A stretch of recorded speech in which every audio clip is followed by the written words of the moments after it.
my unpopular opinion is that I don't really recommend, I don't write training in zones so much. Mm. I'm not telling people to ride between 180 and 200. When they give Okay. someone intervals in particular, I'm not giving prescriptions like, I want you to hold 360 for this many minutes. Mm-hmm. What I'm doing is I'm really working with the athlete from an RPE perspective. And there's Okay. several reasons for this. So let's pick a harder workout as an example, just so people can understand what I'm talking about. Let's say 4x5.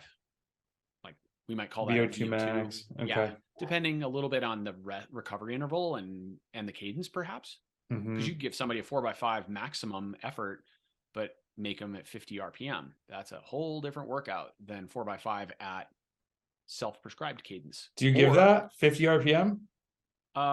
I wouldn't give that particular combination of metrics very often, but I do prescribe workouts at 50 to 55 RPM in some instances. Yes. So, okay, we got our 4x5 maximum, and we'll say that's VO2 for the moment. That's fair. Most of the time that would be the case, especially if we keep the recovery on the trimmer side. What would your recovery be? Not to be that guy getting granular, but like some people are like 2.5 minutes, exactly half. Other are 1 to 1.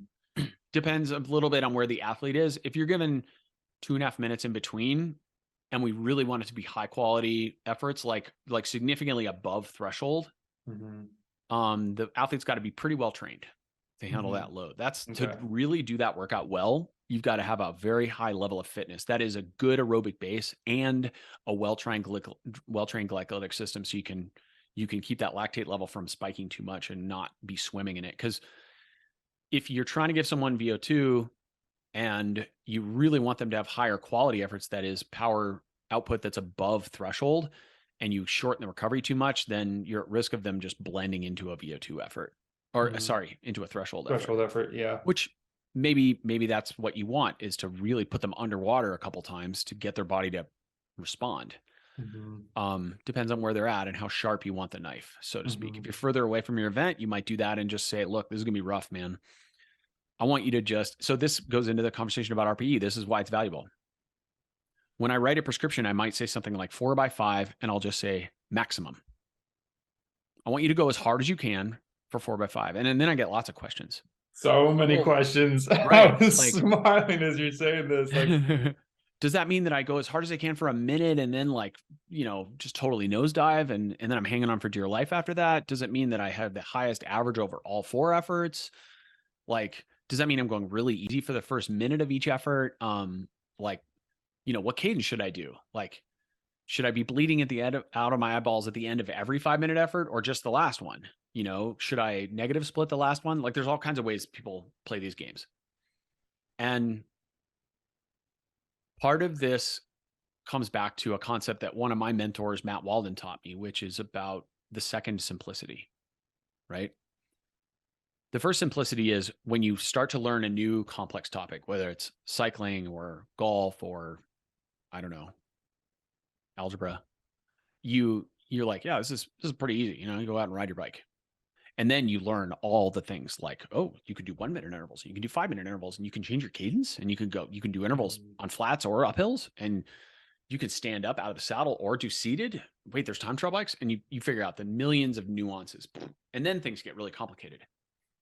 The second simplicity is when you realize how many common variables there are between all these permutations of choices. And really at the end of the day, 4x5 maximum, 2.5 minutes in between.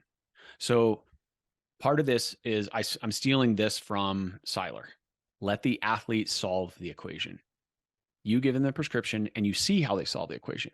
So there are two beautiful things there. One is you get to learn how your athlete views intervals and how they solve that. That tells you a lot about their mentality. It tells you about their weaknesses. It requires more thought. You have to look through the data and be like, okay, I see they went out way too hard in this first one, and then they tanked, and then they kind of hang on for dear life. And then in the second one, they went way too hard for about 20 seconds, and then they remembered what happened in the first one. You can kind of read all the little mental battles that happen in a workout like that, because that's a hard workout prescription. Like 4x5 maximum, when you have a driven athlete, that's a hard ask. Requires motivation, requires freshness. Right. We were their driven athlete. I mean, some athletes is not even worth giving to, but that's agreed. Agreed. So I let the athlete solve the equation, but I'll give them a little bit. If they're really poking and prodding and they're super lost, it's like, okay, you got to give them a little something to chew on.